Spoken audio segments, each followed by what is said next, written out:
a notícia desta quinta-feira. É o anúncio do governo chinês da retomada das importações de carne bovina do Brasil, que estavam suspensas há cerca de um mês, depois daquele caso, a investigação de um caso suspeito de encefalopatia em um rebanho do Pará. Os exames comprovaram tratar-se de um caso atípico, a contraprova também deu assim, e seria, então, o primeiro passo para a China voltar às compras da nossa proteína. Isso agora foi feito o anúncio ao ministro da Agricultura do Brasil, que está em Pequim, para integrar, a partir da semana que vem, a comitiva do presidente Lula da Silva para uma série de encontros de caráter político e comercial na terra do Xi Jinping. Portanto, uma notícia que chegou e agradou todo o setor pecuário, que estava apreensivo, estava ansioso por receber essa informação, já que nada mais estava pendente para que houvesse essa retomada confirmada nesta quinta-feira. A repórter Flávia Rabelo, de Brasília, tem mais informações. Após uma reunião com integrantes da delegação brasileira no fim da quinta-feira em Pequim, finalmente o governo chinês decidiu levantar um embargo à carne bovina brasileira. O ministro da Agricultura mandou um vídeo explicando a decisão da China.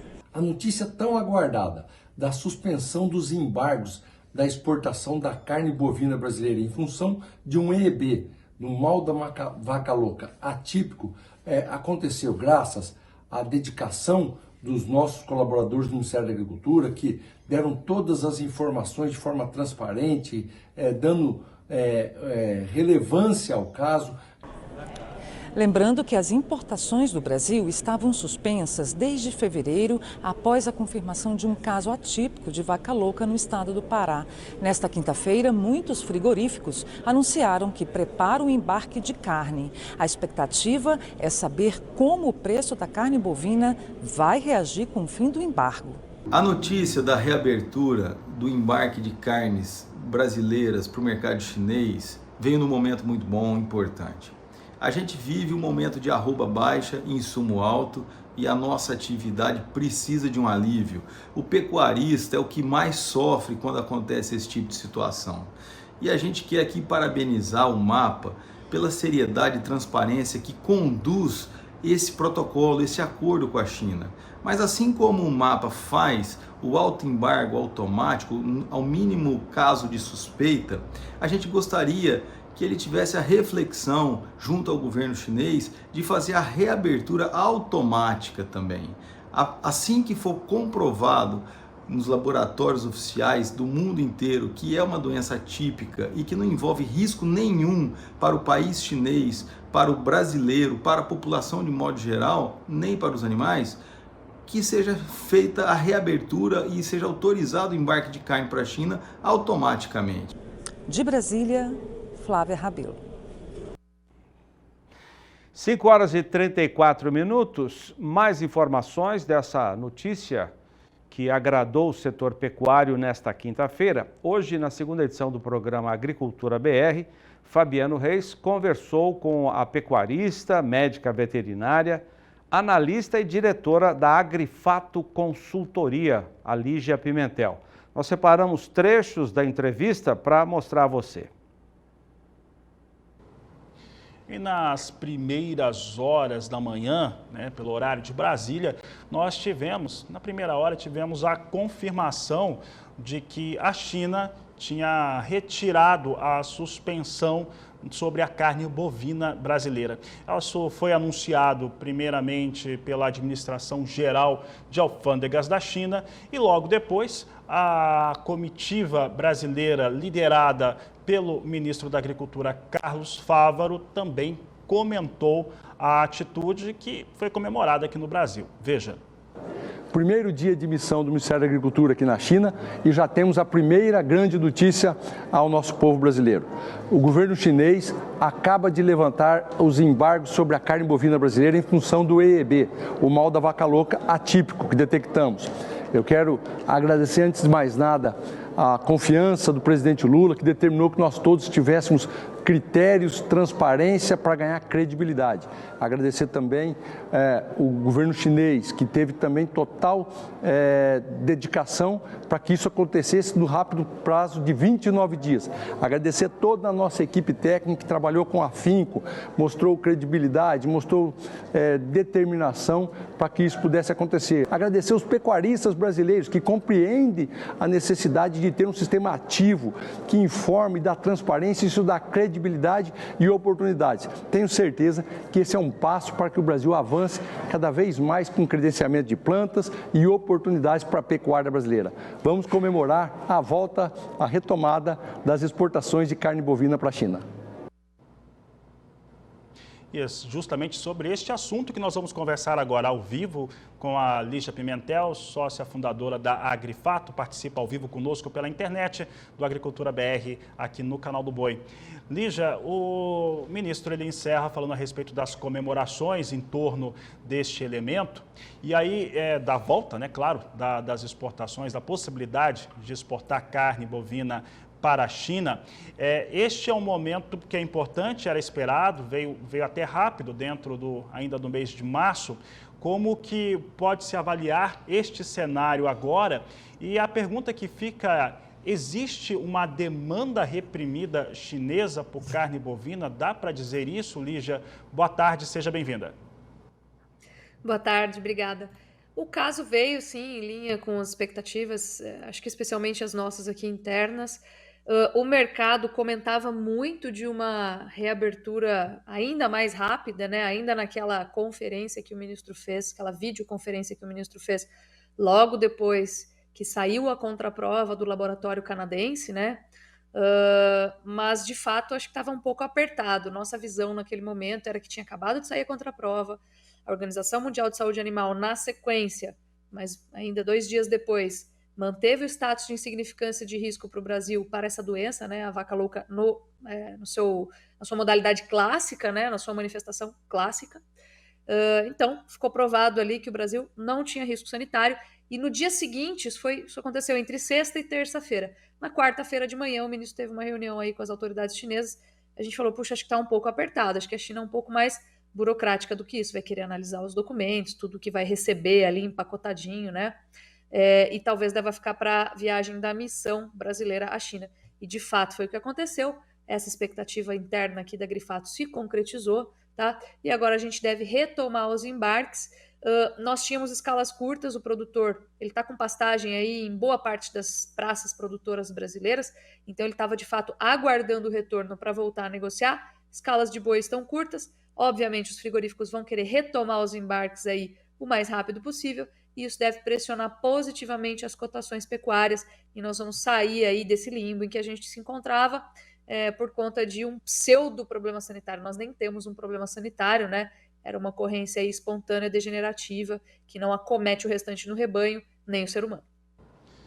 Lígia, nessas primeiras semanas, a partir de agora, né, após a volta das exportações de carne bovina para a China, como que deve se comportar? O que pode se esperar do comportamento das ofertas da indústria frigorífica exportadora, principalmente, em relação ao boi que entra no padrão China? Olha só, como as escalas vinham encurtadas, né? Tanto os frigoríficos estavam segurando ali para não fazer escala sem poder abater esse animal, sem poder exportar essa carne, quanto os próprios pecuaristas não queriam negociar nos valores mais baixos, com componente de suporte nas pastagens, o que vai acontecer agora é uma pequena corrida para preencher essas escalas, né?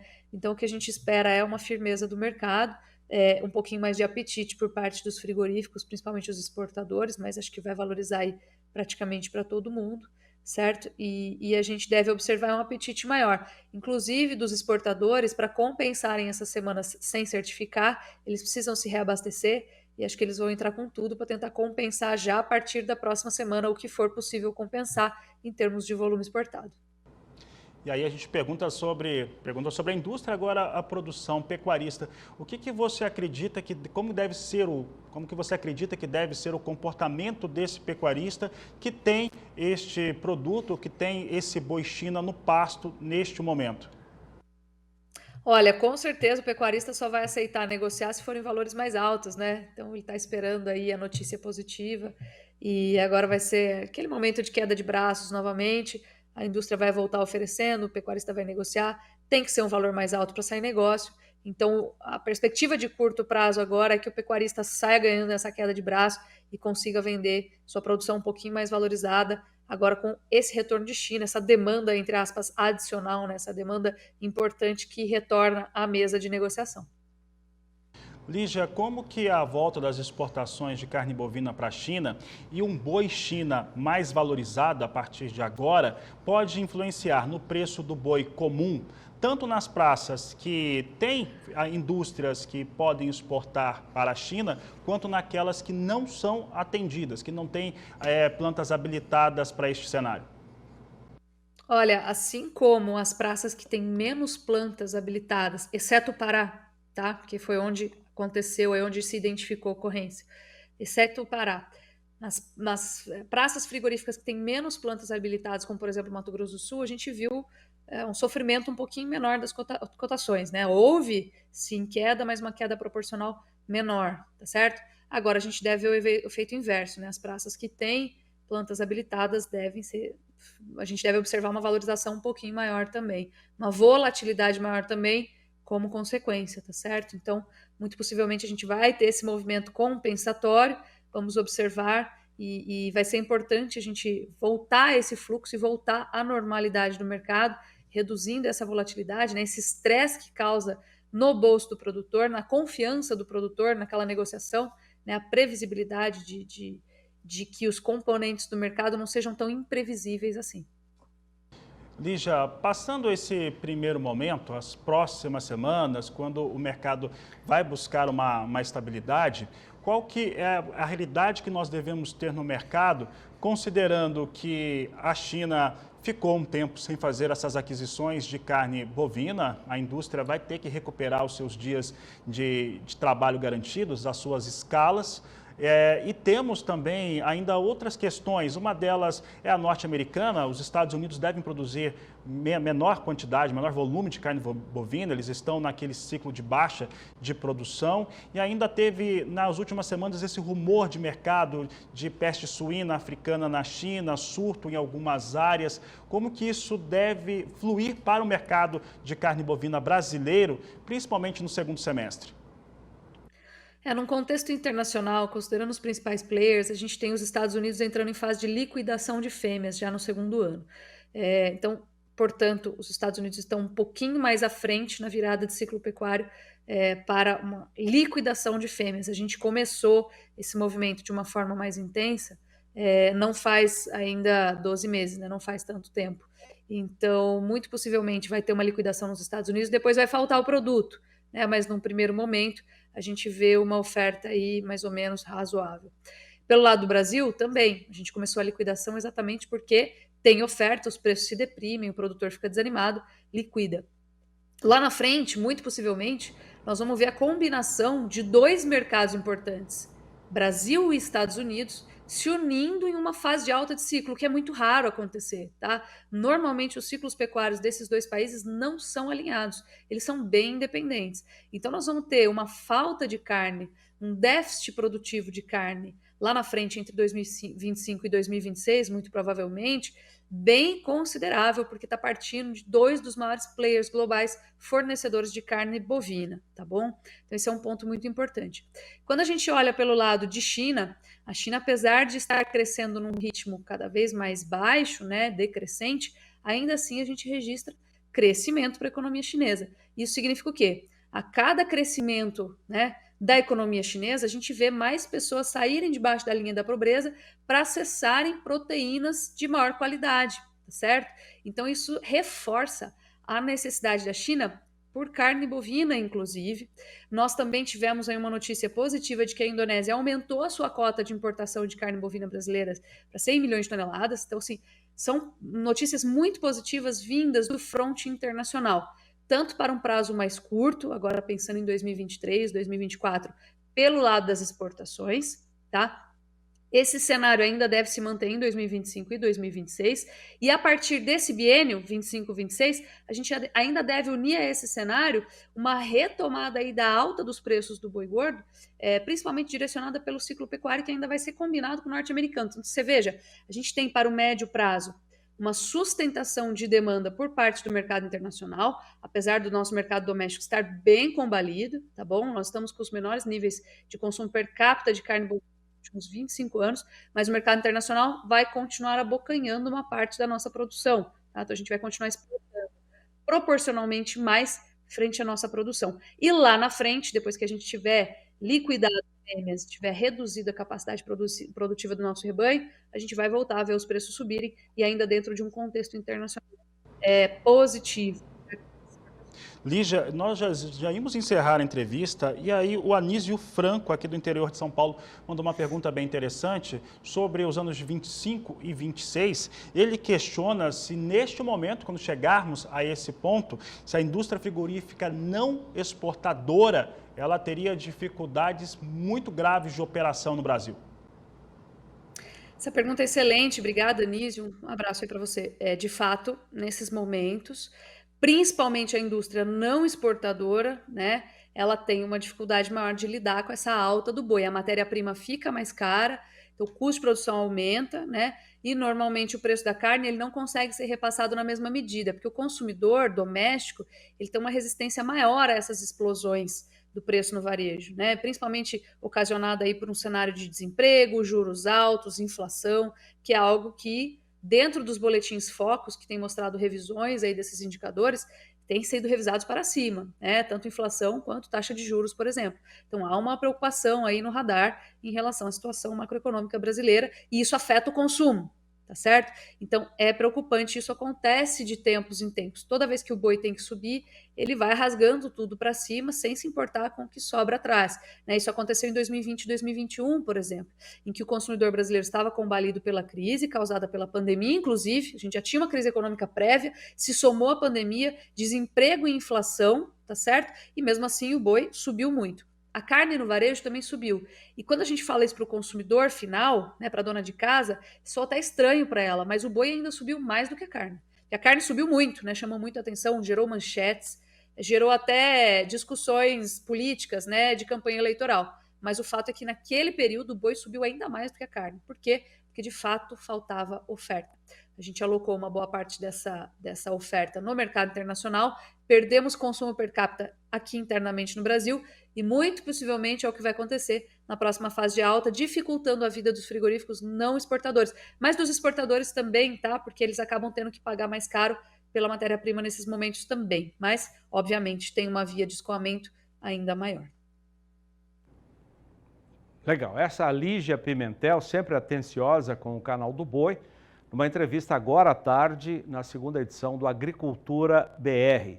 E aqui comigo, João Pedro Cuti Dias, para comentar esse anúncio, né, a notícia do dia, a volta das exportações, e também o que disse o ministro Carlos Fávaro ao anunciar o fim da suspensão, e o que disse a Lígia Pimentel agora. Ô, João Pedro, tudo bem?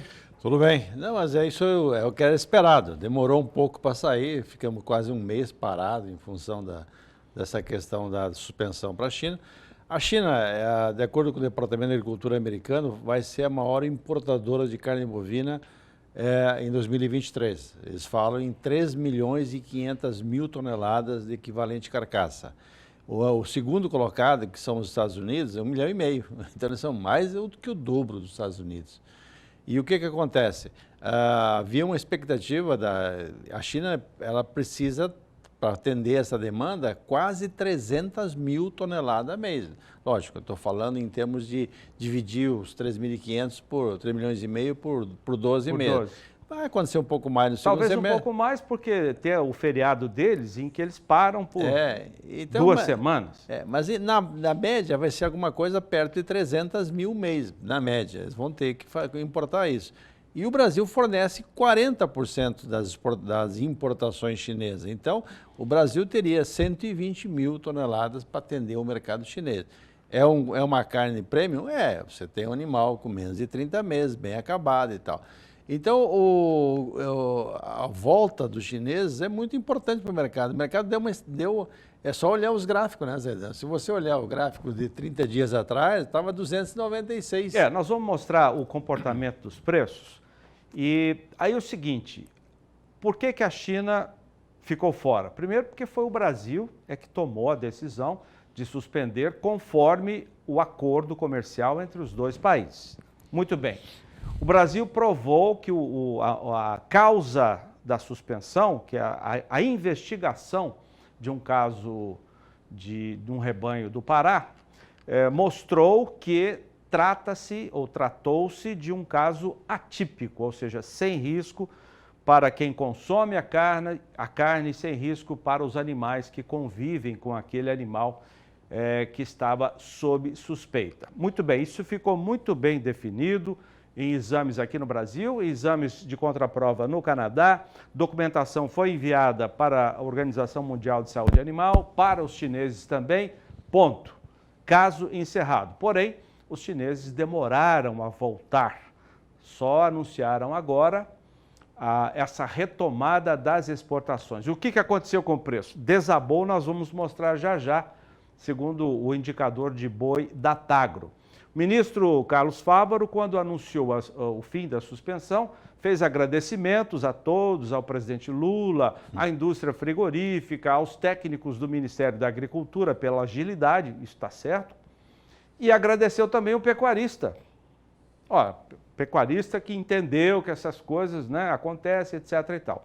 Difícil para o pecuarista ter convivido com essa queda de preços. Vamos pedir para o pessoal colocar na tela o comportamento dos preços neste último mês, desde o anúncio da suspensão automática. Pode colocar para a gente o gráfico dos preços do boi gordo, para a gente entender o que aconteceu e difícil o pecuarista aceitar esse tipo de agradecimento, né? Olha só, no início, dia 2 de janeiro, R$ 292,45 a arroba. Esse é um indicador de boi gordo da Tagro. No dia 20 de fevereiro, a arroba estava em R$ 294,65, depois de oscilações, e de repente desabou para 268, queda de 8,79%, equivalente a uma perda de R$ 25,89 por arroba. De um dia para o outro, caiu.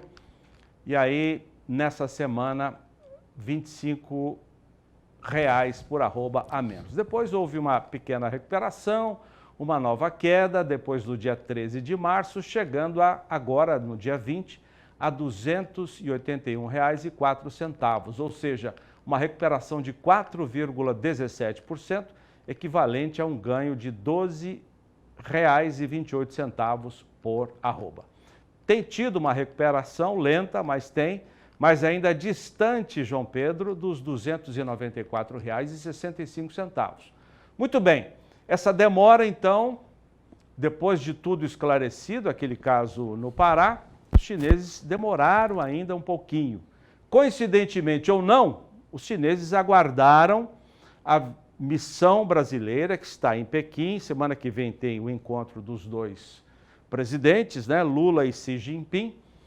Enquanto isso, os preços ficaram pressionados. Então, nós já até falamos aqui, João Pedro, que era uma coisa que não é correto, esperar a decisão política enquanto o pecuarista fica sofrendo com isso, O momento não foi pior, Zé, porque você pegou numa época que tem oferta de pasto boa, em praticamente todo o Brasil. Então, o pecuarista, ele falou, não vou vender. O preço que eles derrubaram o preço, não tem lógica, ele cair 294 para 265, ele caiu em 2 dias, uma semana. Não tem lógica isso, porque, mas o chinês parou de comprar. Tudo bem, parou de comprar, mas o custo de produção do pecuarista não caiu dessa maneira também, Então, o que ele fez? Ele parou.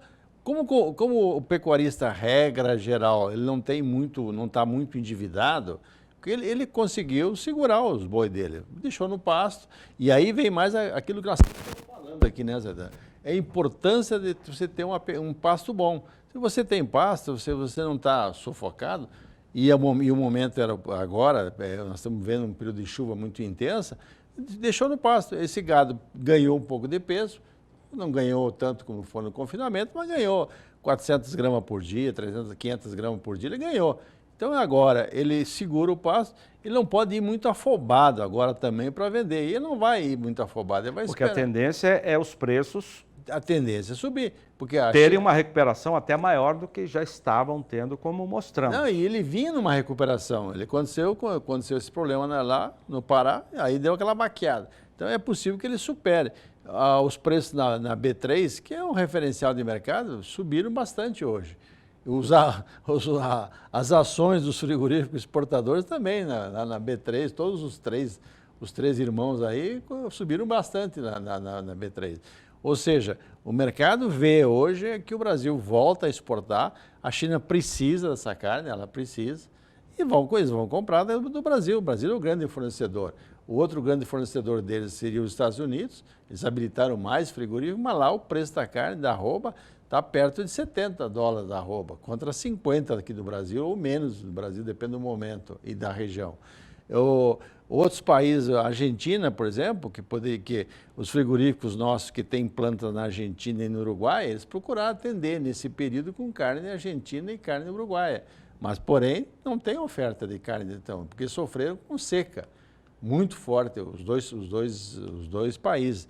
Então, nós estamos vivendo um momento de que a oferta de carne no mundo não é tão abundante, não está tão grande, e o Brasil passa a ser o grande fornecedor, que sempre foi, né? 40% das importações chinesas saem do Brasil. Pois é, a Administração Geral de Alfândegas da China, que anunciou a retomada, anunciou também a habilitação de frigoríficos do Brasil para exportação de carne bovina ao país asiático, né? Nós sabemos, acho que são cerca de 120 que estão na fila à espera da habilitação. De bovinos, mais de 50, né? No total das carnes, né? Mas foram habilitados só 4 por enquanto. Vamos ver então quais são os países que foram, os frigoríficos que foram habilitados.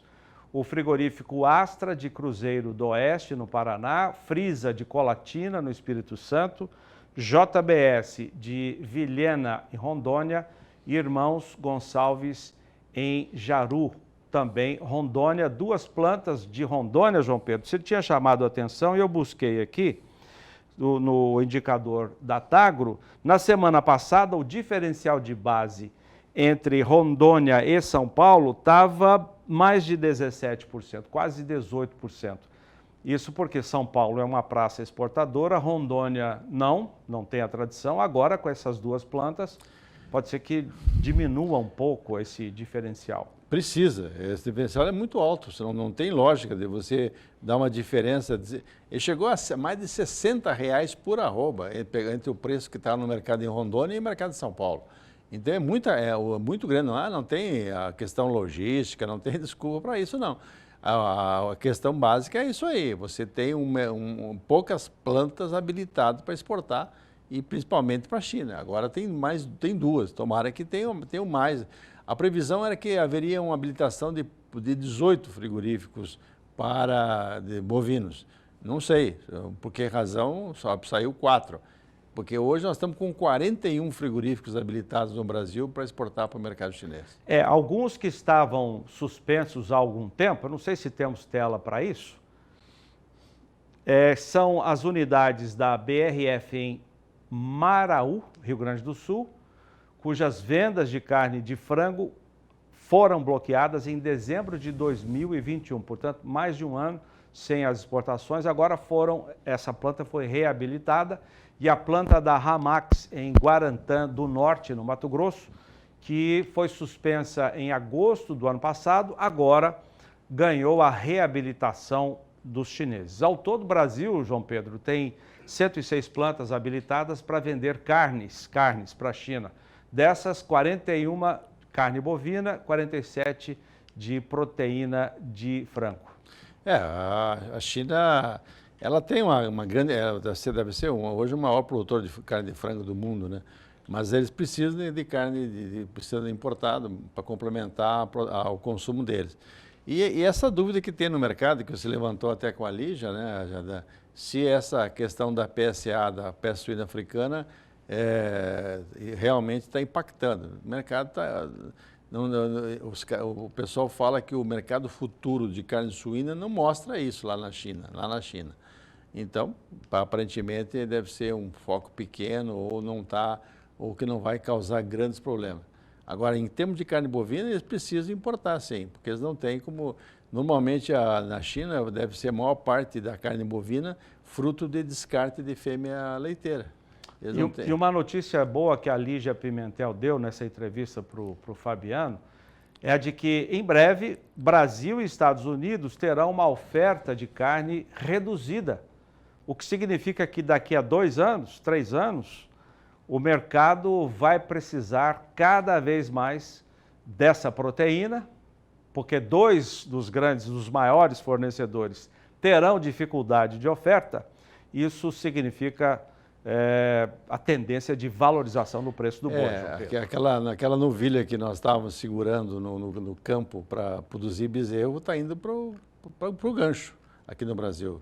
O percentual de abate de fêmeas nos frigoríficos, na maior parte, acima de 50%. Só que aquele percentual que não passa pela fiscalização estadual, municipal ou federal, a grande parte dele, 90%, 85%, são fêmeas. Esses frigoríficos, esses matadouros, não matam boi, matam fêmea. Então, no Brasil, esse ano vai ser um ano de abate muito grande de fêmea.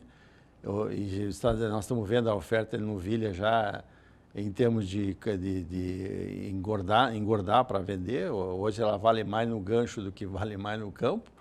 E o americano sofrendo o problema que sofreu de seca na região de criatória dele. Que tiveram que... Lá eles tem que comprar feno, comprar uma série de coisas. E foi muita fêmea também para o abate em função da situação de falta de alimentos, de falta de forragem e também a questão de água. Até a água complicou naquelas regiões de cria nos Estados Unidos.